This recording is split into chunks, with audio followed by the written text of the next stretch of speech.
Russia Ukraine को क्यों invade कर रहा है, इन दोनों देशों के बीच में टेंशन्स क्या है, मार्केट्स वर्ल्ड ओवर ऐसा क्यों रिएक्ट कर रही है, और उस रिएक्शन पे हमें एज इन्वेस्टर्स क्या करना चाहिए।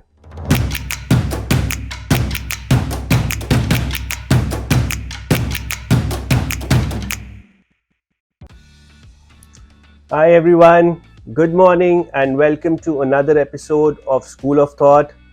A beautiful summer morning in Mumbai. Market में कुछ और ही हो रहा है. So the markets were down because of the invasion by Russia in Ukraine. So markets were down by about 4.5%. Gap up वापस खुली है market. So there is the markets are up by about 700-800 points. Let's understand first of all कि हो क्या रहा है. Russia Ukraine को क्यों इन्वेड कर रहा है, इन दोनों देशों के बीच में टेंशन्स क्या है, मार्केट्स वर्ल्ड ओवर ऐसा क्यों रिएक्ट कर रही है, और उस रिएक्शन पे हमें एज इन्वेस्टर्स क्या करना चाहिए. सो हिस्टोरिकली अगर देखें तो रशिया और यूक्रेन बहुत ही क्लोज कंट्रीज रही है, सोशली भी कल्चरली भी. यूक्रेन में रशियन काफ़ी बोली जाती है, they had good social ties with each other. But ये सब 2014 के आसपास चेंज हो गया जब रशिया ने यूक्रेन को इन्वेड कर दिया. सो जी हाँ, this is not the first time जो रशिया ने ऐसा किया है, ये पहले भी हो चुका है. So Russia invaded the eastern part of Ukraine. So if you see the map which is there on the screen, the Donbas region and the Crimea region, ये 2014 में पहले हुआ था, और the region of Crimea was annexed at that point of time. अब उसके बाद दोनों देशों ने एक मिन्स्क में एक अग्रीमेंट साइन किया कि हम इसको अब ओवर करते हैं, और जो क्रिमिया रीजन है वो रशिया के अंडर अनेक्स हो गया, और जो डॉनबास रीजन है उसमें कुछ प्रो रशियन और सेपरेटिस्ट जो कि एंटी यूक्रेन और प्रो रशियन थे, उन्होंने उस रीजन को कंट्रोल करना शुरू कर दिया, और उन्होंने सेल्फ ये डिक्लेयर कर दिया कि हम एक इंडिपेंडेंट स्टेट है, हम यूक्रेन का पार्ट नहीं है, जो कि इंटरनेशनली जो कि एक्नॉलेज नहीं हुआ था, बट उन्होंने खुद एक सेल्फ डिक्लेरेशन दे दी. अब कुछ दिन पहले आपने सुना होगा न्यूज में कि पुतिन ने भी यही बोला कि डॉनबास जो रीजन है एक सेपरेटिस्ट स्टेट है, इट्स एन इंडिपेंडेंट स्टेट, और मैं अपने वहां पे ट्रूप भेज रहा हूँ so that they can defend themselves against Ukraine. Now ये हुआ क्या, ये ट्रूप्स भेजने की बात फिर से क्यों हुई, जबकि मिन्स्क एग्रीमेंट में हमने already eastern part of Ukraine को हमने अलग एक डॉनबास रीजन बना दिया था, और हमने वहाँ पे जो भी इन्वेजन था वो ख़त्म कर दिया था. तो ये हुआ क्यों फिर से? तो ये सब शुरू हुआ जब जनवरी 2021 में, जब यूक्रेन के प्रेसिडेंट ने बोला कि मेरे को नाटो ज्वाइन करना है. So this angered Russia because Russia doesn't want कि उसके बॉर्डर्स के आसपास नाटो या यूएस की कोई भी एलाइड देश उनके बॉर्डर्स पे हो. सो रशिया ने धीरे धीरे करके ट्रूप्स वहाँ पे इकट्ठे करने शुरू करे, April last year, November last year, then this year, and again उसके बाद हमें पता है कि क्योंकि रशिया ये नहीं चाहता था कि यूक्रेन नाटो ज्वाइन करे, and they invaded Ukraine. So it was an unprovoked kind of a war because Ukraine की तरफ से कोई प्रोवोकेशन नहीं थी on a military front, but उन्होंने बस एक as a country NATO join करने का सोचा था और इंटरेस्ट दिखाया था, जो कि रशिया को लगा कि रशिया के लिए वो सही नहीं है, और रशिया ने उनको इन्वेड कर दिया. अब इससे होता क्या है, इससे मार्केट्स को इम्पैक्ट हो रही है. Russia is the second or the third largest, so वो चेंज होता रहता है, but it is second or third largest producer of oil. तो मार्केट्स का ये मानना है कि अगर रशिया इन्वेड यूक्रेन को करेगा तो यूरोजोन, यूके, यूएसए सब सैंक्शंस लगाएंगे रशिया पे, और जो दुनिया की ऑयल सप्लाई है उसमें से कुछ 3-4-5% हिस्सा कम हो जाएगा, और क्योंकि सप्लाई कम हो जाएगी ऑयल प्राइसेस बढ़ जाएगी, और इसलिए आप देख रहे हैं कि ऑयल, और ये जब होने का markets, oil markets, stock markets wait नहीं करती, ये ऑटोमेटिकली पहले ही करेक्ट हो जाती है चीज़ें. सो आप देख रहे होंगे कि कुछ लास्ट दिनों में ऑयल 100 के पार चले गया है, कंसिडरिंग दिस ओनली. अब ऑयल ऊपर जाने से क्या होता है? सो ऑयल किसी भी देश के लिए एक बहुत इंपॉर्टेंट कमोडिटी है और मोस्टली देश इसको इंपोर्ट करते हैं। एक्सेप्शंस पे रशिया हो गया, यूएस हो गया, जो अपना ऑयल खुद प्रोड्यूस करते हैं, बट काफ़ी सारे देश इसको इंपोर्ट करते हैं। तो जब आप इंपोर्ट करते हो एज ए कंट्री, आपका कुछ खर्चा आता है इंपोर्ट करने में, और ऑब्वियसली वो चीज़ अगर महंगी हो जाए तो आपको ज़्यादा खर्चा करना पड़ेगा। So at the end of it, अगर खर्चा आपका ज़्यादा होगा एज एन इकोनॉमी, आपकी वो चीज़ आपकी करेंसी पे भी इम्पैक्ट करेगा, आपका करेंसी डेप्रिशिएट करेगा अगेंस्ट डॉलर, क्योंकि आप ये ऑयल जो आप खरीद रहे हैं आप डॉलर्स में खरीद रहे हैं, और आपकी करेंसी ऑटोमेटिकली डेप्रिशिएट होगी, जो कि हो रही है काफ़ी सारी कंट्रीज़ में। इंडिया की करेंसी फिर भी इतनी ज़्यादा डेप्रिशिएट नहीं हुई है। सो करेंसी डेप्रिशिएट होने से जो फॉरेन इन्वेस्टर्स ने आपके देश में पैसा लगाया हुआ है, उनको एक लॉस हो जाता है। और उनको लॉस क्यों होता है? क्योंकि अगर आपकी करेंसी डेप्रिशिएट हो गई तो that is negative returns for the foreign investors who put in your countries. So इस डर से कि ऑयल प्राइसेस ऊपर जाएंगे और करेंसी डेप्रिशिएट होगी, काफ़ी सारे एफआईआईज और एफपीआईज पुल आउट करते हैं मार्केट से, और बिकॉज वो पुल आउट करते हैं तो मार्केट्स गिरती हैं, जो कि हो रहा है आजकल।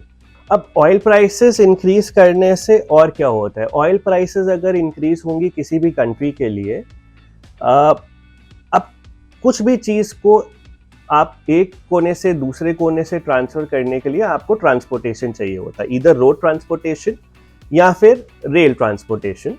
तो अगर आपका ऑयल महंगा हो गया तो आपका जो ये चीज़ें हैं, जो आपकी आम जिंदगी में जो महंगाई है, वो भी बढ़ेगी। सो इन्फ्लेशन बढ़ेगी, और इन्फ्लेशन बढ़ने की वजह से मार्केट्स में लिक्विडिटी कम करने की कोशिश करेंगे सारे सेंट्रल बैंक्स, और हो सकता है कि रेट्स बढ़ा दें।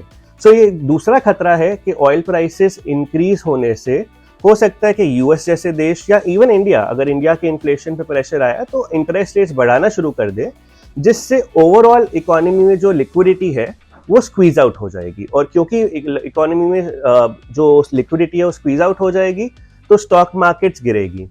another thing that can happen with oil prices going up is interest rate hikes, जैसे मैंने बताया। So अगर interest rate hikes बढ़ता है तो as a company, अगर मैं एक कंपनी चला रहा हूँ और मेरी बोरोइंग कॉस्ट, जो लोन मैंने बैंक से लिया हुआ है, अगर वो उसका इंटरेस्ट बढ़ गया तो मेरा जो मार्जिन है, जो प्रॉफिट मार्जिन है, वो कम हो जाता है। अगर मेरा प्रॉफिट मार्जिन कम हो जाता है तो मेरा मतलब मेरी कंपनी कम प्रॉफिटेबल रहेगी as compare to last year, और again that will lead to stock markets correcting. So ये सब सिनारियो को मार्केट्स ने वर्ल्ड ओवर पहले ही फैक्टर इन किया कि इन सब चीज़ों से ये हो सकता है, और उन्होंने ऑटोमेटिकली मार्केट्स ने नीचे जाना शुरू कर दिया। तो आप देख सकते हैं कि सेंसेक्स 61-62,000 लेवल से 55 पे आ गया। छोटी कंपनी ज़्यादा गिरी, छोटी कंपनीज का जो इंडेक्स है, स्मॉल कैप इंडेक्स, 12,000 से 9,300 पे आ गया। सो ये सब करेक्शन हुआ। सो इस समय में एज इन्वेस्टर्स हमें क्या करना चाहिए? देखिए, जब मार्केट इतनी वोलेटाइल होती है, एक दिन में 2700 पॉइंट गिर रही है, 1700 पॉइंट ऊपर जा रही है, 1000 पॉइंट ऊपर जा रही है, 1500 पॉइंट गिर रही है, टाइम करना बहुत मुश्किल होता है ऐसी मार्केट को, क्योंकि ये डेटा स्पेसिफिक या न्यूज स्पेसिफिक मार्केट है, बहुत ही न्यूज सेंसिटिव है।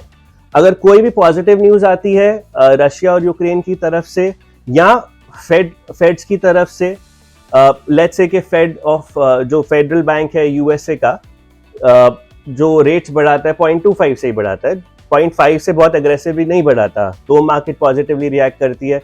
अगर 0.5 से बढ़ा देता तो नेगेटिवली रिएक्ट करती है। अगर रशिया और यूक्रेन का जो कॉन्फ्लिक्ट है वो लंबा चला तो नेगेटिवली रिएक्ट करेगी। कुछ भी पॉजिटिव न्यूज़ आई वहाँ से तो पॉजिटिव रिएक्ट करेगी। तो इन सब ऐसे माहौल में टाइम करना मार्केट बहुत मुश्किल रहता है। सो आप ये सोचें कि मैंने जो अपना एग्जिस्टिंग पैसा लगाया हुआ है उसमें मैं निकाल के बैठ जाऊँ और मैं कुछ समय बाद लगाऊंगा, तो उसमें क्या होगा कि आप जब निकालोगे पैसा, आप उस टाइम पे निकालोगे जब सब पैनिक कर रहे हैं मार्केट्स में, और आप भी पैनिक कर रहे हो, और आपने पैसा निकाल लिया। अब जब मार्केट्स वापस जाना शुरू करेगी तो आपको लगेगा कि ये फॉल्स अपसाइड है, ये एक्चुअली ऊपर नहीं है, ये अभी और नीचे जाएगी। सो आप क्या करोगे? आप वेट करोगे। बट मार्केट्स जो पॉजिटिव न्यूज़ पे इतना अग्रेसिवली रिएक्ट करेगी कि आपको 2-3 दिन में 10% 12% के आसपास का अपसाइड लूज हो जाएगा।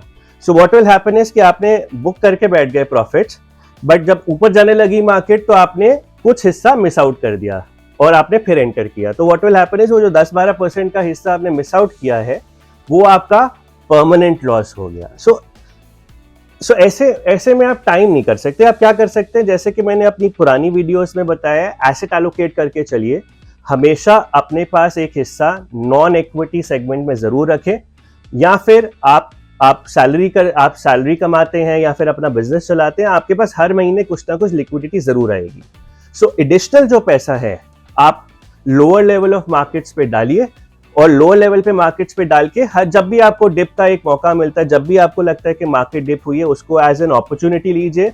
और जो भी आपके पास लिक्विडिटी है, चाहे वो एडिशनल पैसा आपका हो या फिर आपने जो डेट में डाला हुआ पैसा वो हो, थोड़ा थोड़ा करके इक्विटी में ट्रांसफर करिए एट ए लोअर पॉइंट। जो हमारी सबसे पहले वीडियो थी उसमें मैंने पहले ही बताया था कि देयर इज जीडीपी के बेसिस से, मार्केट कैप टू जीडीपी के बेसिस पे आप ये बता सकते हैं या एस्टिमेट कर सकते हैं कि मार्केट्स जब इंडिया $5 बिलियन पे पहुंच जाएगा, $5 ट्रिलियन ऑफ एन इकोनॉमी पे पहुंच जाएगा, तो जो सेंसेक्स है 57-56 पे नहीं रहेगा, ये जाएगा 1 लाख के आसपास। तो जब भी आप बाय कर रहे हैं, consider that in the long term, don't consider this short term volatility. Consider कि मार्केट्स को कहां पे जाना है। एज एन एंट्री पॉइंट 55,000 भी अच्छा है, 57 भी अच्छा है, 50 भी अच्छा है, 53 भी अच्छा है, बट जितना लो हो पाए better. So what you have to do is additional liquidity, और जो डेट में आपका पैसा पड़ा हुआ है हर डिप पे बाय करते रहें। जब भी आपको डिप लगता है मार्केट में, फेड की वजह से आता है, यूक्रेन रशिया की वजह से आता है, या XYZ रीजन की वजह से आता है, हर डिप पे वो पैसा ऐड ऑन करते रहिए मार्केट पे, और अपर लेवल पे प्रॉफिट्स को एंजॉय करें। आई होप कि मैंने इस वीडियो से आपकी लाइफ में कुछ वैल्यू ऐड जरूर किया होगा। अगर आपको ये वीडियोस पसंद आ रही हैं तो प्लीज़ एक फीडबैक ज़रूर छोड़िए कमेंट में, या फिर जिनके पास मेरा ईमेल है या फिर मैसेज या फिर मोबाइल नंबर है, उस पे एक फीडबैक आपका बहुत वैल्यूबल रहेगा। और please try and subscribe to our channel to keep on getting regular updates from our channel, and click on the bell icon to get a notification whenever we upload this video. Thank you so much. Thank you.